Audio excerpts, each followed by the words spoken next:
everybody, I'm Blayne coming to you again from the Bigfoot barn in northeastern Ontario.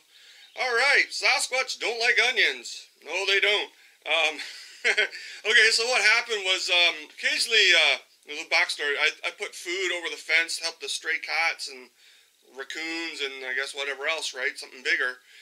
And, but the other day, I had to get rid of a couple spoiled onions that were gotten soft, and I didn't put them in the same area, I just threw them into the backyard, but close to the house along the tree line, right? And then the other night, we were sitting watching a movie, and then we started hearing tree thumps.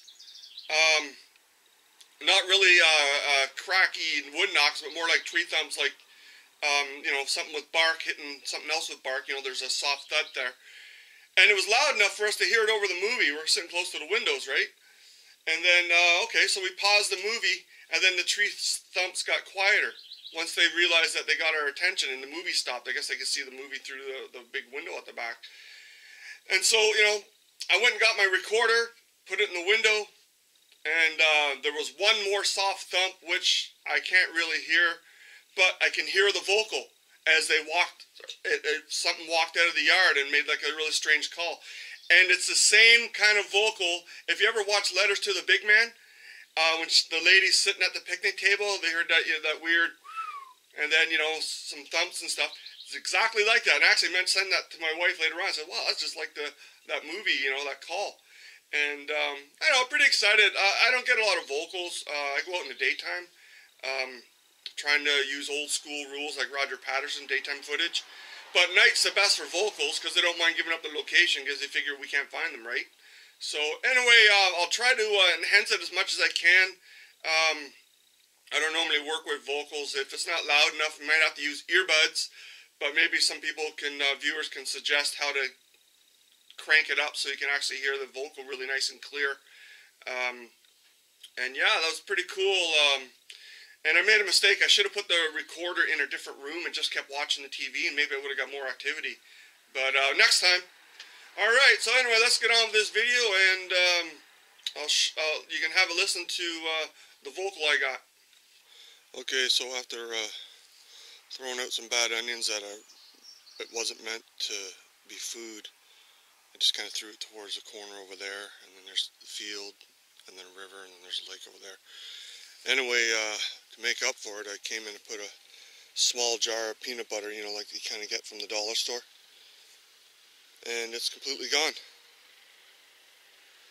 If it was raccoons, it would be in here somewhere, but the jar is completely gone, not even in the undergrowth. So something carried it off and went that way, probably. Or over here. There's little trails all through the long grass. I mean, I guess what people mistake it for is like coyotes, but I heard the audio last night and the tree thumping while we were watching a movie. And the tree thumps were louder than the movie, and then we turned the movie off, we paused it, and then there's a couple more softer ones once they got our attention, and then the vocal, and then that was it. So here's where they come to collect food or maybe hop the fence. Turn up the volume or use earbuds. I didn't really worry about the tree thumps. The last one or two that I might have caught and were too soft, and geez, the mosquitoes were even louder than those. But here's the vocals I isolated.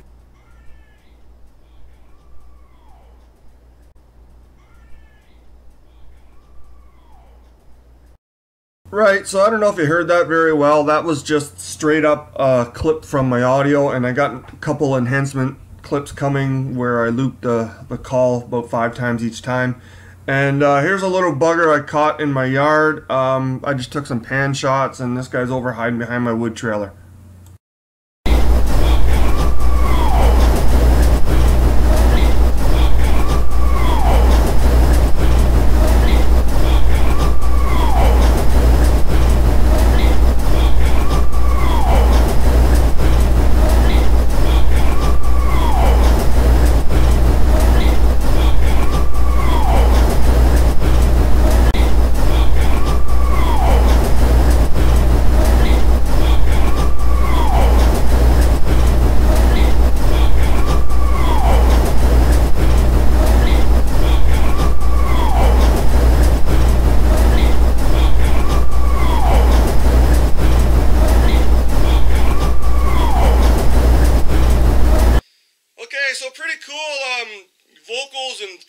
thumps. And here's the thing, I wasn't really inviting the interaction.